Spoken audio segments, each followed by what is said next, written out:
بسم اللہ الرحمن الرحیم۔ حضور صلی اللہ علیہ وسلم ہر بیوی کے پاس ایک دن رہتے، باقی ازواج محترات البتہ باری والی زوجہ کے پاس اکٹھی ہو جاتی۔ ایک دفعہ حضرت عائشہ کی باری تھی جب حضرت زینب ابن ماجہ کی روایات کے مطابق بلا اجازت ان کے حجرے میں داخل ہوئیں۔ آپ کو معلوم نہ تھا کہ حضرت زینب موجود ہیں۔ اندھیرے میں آپ نے ان کی طرف ہاتھ بڑھایا تھا کہ حضرت عائشہ بولی، یہ زینب ہے۔ آپ نے ہاتھ کھینچ لیا۔ اس پر ان دونوں میں تکرار ہونے لگی اور ان کی آوازیں بلند ہو گئیں۔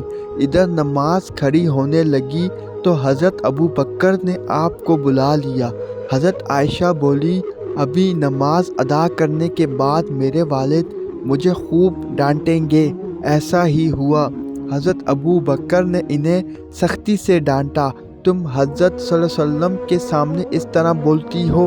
ایک بار رسول اللہ صلی اللہ علیہ وسلم حضرت عائشہ کے پاس آئے تو انہوں نے پوچھا، آج کہاں رہے؟ فرمایا، اے حمیرہ، ام سلمہ کے پاس تھا۔ کہا، ام سلمہ سے آپ کاجی نہیں برتا؟ مجھے بتائیں، اگر آپ ایک وادی کے دو کناروں پر اتریں، ایک سے گھاس چرا لی گئی اور دوسرے کنارے پر کوئی گھاس کھانے والا نہ آیا ہو، آپ جانور کہاں چرانا چاہیں گے؟ فرمایا، وہ جس کا سبزہ چھکانا گیا ہو۔ میں آپ کی دوسری عورتوں کی طرح نہیں، میرے علاوہ ہر عورت دوسرے مرد کے پاس رہی ہے۔ حضور صلی اللہ علیہ وسلم مسکرا دیے۔ شاہ روم مقوقس نے رسول اللہ صلی اللہ علیہ وسلم کو ایک قبطی باندی ہدیہ کی۔ حضرت عائشہ کہتی ہیں کہ وہ حاملہ ہوئی تھی تو مجھے پریشانی لگ گئی۔ ابراہیم کی ولادت ہوئی لیکن ماریا کو دودھ نہ آتا تھا۔ آپ نے بچے کے لیے دودھ دینے والی بھیڑ خریدی جس کا دودھ پی کر وہ موٹا اور سرخ و سفید ہو گیا۔ ایک دن آپ ابراہیم کو اپنی گردن پر اٹھا کر لائے اور پوچھا، عائشہ بچے کی مجھ سے مشابہت بہت کے بارے میں کیا خیال ہے؟ میں نے سوتا ٹاپے کی وجہ سے کہا، مجھے تو آپ سے کوئی مشابہت نظر نہیں آتی۔ فرمایا، بچے کی صحت کے بارے میں کیا کہتی ہو؟ میں نے کہا، جو بھیڑوں کا دودھ پیتا ہو وہ ایسے ہی ہو جاتا ہے۔ حضرت عائشہ فرماتی ہیں، میں ان عورتوں سے چڑھتی تھی جو اپنا آپ رسول اللہ صلی اللہ علیہ وسلم کو حبا کر دیتی تھی۔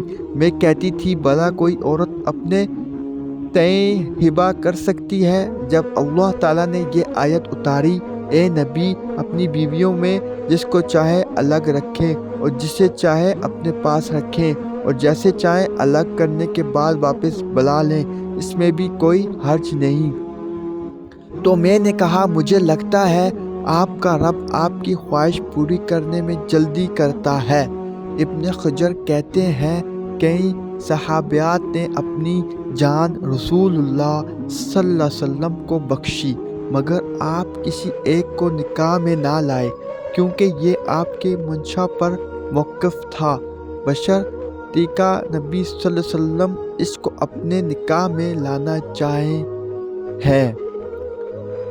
ابن حجر نے حضرت میمونہ رضی اللہ تعالی عنہا کے واہبہ ہونے کا بھی رد کیا ہے۔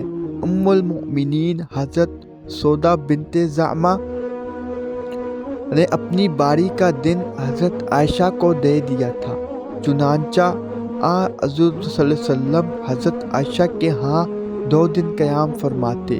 حضرت عائشہ فرماتی ہیں، سودا کے علاوہ کوئی عورت ایسی نہیں کہ میرا اس جیسے طور طریقے اختیار کرنے کو دل چاہے، مگر ان میں بھی تندی تھی۔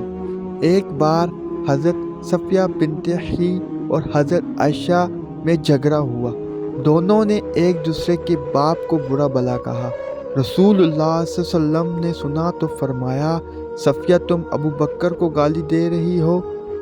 حضرت عمر فرماتے ہیں، نبی صلی اللہ علیہ وسلم کی ازواج آپس کے رکش ورکابت کی وجہ سے آپ سے روٹھ گئیں تو میں نے ان سے کہا، نبی صلی اللہ علیہ وسلم تمہیں طلاق دیں تو بڑی امید ہے کہ ان کا رب انہیں بدلے میں تم سے بہتر بیویاں دے دے تو اسے مضمون کی آیت التحریم نازل ہو گئی۔ ایک سفر میں نبی صلی اللہ علیہ وسلم کے ساتھ جانے کے لیے حضرت عائشہ اور حضرت حفصہ کے نام کرا نکلا۔ رات کے سفر میں گفتگو کرنے کے لیے آپ حضرت عائشہ کو اپنے ساتھ رکھتے تھے۔ حضرت حفصہ کو اس پر رشک آیا۔ انہوں نے حضرت عائشہ سے کہا، تم میرے اونٹ پر سوار ہو جاؤ اور میں تمہارا اونٹ پکڑ لیتی ہوں، دیکھتی جاؤ کیا بنتا ہے۔ رسول اللہ صلی اللہ علیہ وسلم حضرت عائشہ کے اونٹ کے پاس گئے اور حضرت حفصہ کو سلام کیا۔ رات بھر کے سفر کے بعد پڑاؤ کا وقت آیا تو حضرت عائشہ آپ سے دور رہ گئی۔ وہ نبی صلی اللہ علیہ وسلم سے شکوہ تو نہ کر سکتی تھی، اسی لیے زمین پر اترتے ہی اپنے پاؤں ازہر گھاس میں ڈال دیے، جس میں سام بچھو کا بسیرا ہوتا ہے، اور رنج کے باعث دعا کرنے لگے، اے رب، ڈسنے کے لیے مجھ پر کوئی سام بچھو ہی مسلط کر دے۔ نبی صلی اللہ علیہ وسلم اپنی ایک زوجہ حضرت عائشہ کے پاس تھے۔ اتنے میں ایک دوسری بی بی حضرت زینب نے کھانے پر رکابی بھیجی۔ حضرت عائشہ نے جس کے ہاں نبی صلی اللہ علیہ وسلم تھے، لانے والے خادم کے ہاتھ پر ایک ضرب لگائی تو رکابی گر کے ٹوٹ گئی۔ آپ نے رکابی کے ٹکڑے اور گرا ہوا کھانا اکٹھا کیا اور فرمایا، تمہاری اماں ام المؤمنین کو رشک آ گیا تھا۔ خادم کو روک کر آپ نے گھر سے نئی کابی دے کر رخصت کیا۔ حضرت عائشہ صدیقہ رضی اللہ تعالیٰ عنہا فرماتی ہیں کہ ایک رات سوتے وقت میرا جسم آپ صلی اللہ علیہ وسلم کے جسم سے مل گیا۔ آپ صلی اللہ علیہ وسلم نے فرمایا، عائشہ، کیا تم مجھے اس رات رب کی عبادت کی اجازت دیتی ہو؟ میں نے کہا، اللہ، مجھے آپ کا قرب پسند ہے، تاہم میں آپ کی خواہش کو ترجیح دیتی ہوں۔ پھر آپ صلی اللہ علیہ وسلم نے قیام کیا اور رو رو کر قرآن پاک کی تلاوت کی، حتیٰ کہ آپ کے کندھے مبارک بھیگ گئے۔ پھر آپ صلی اللہ علیہ وسلم بیٹھ کر تلاوت کرتے رہے، حتیٰ کہ آپ کے پہلو آنسو سے تر ہو گئے۔ پھر لیٹ کر تلاوت کی اور روتے رہے، حتیٰ کہ زمین تر ہو گئی۔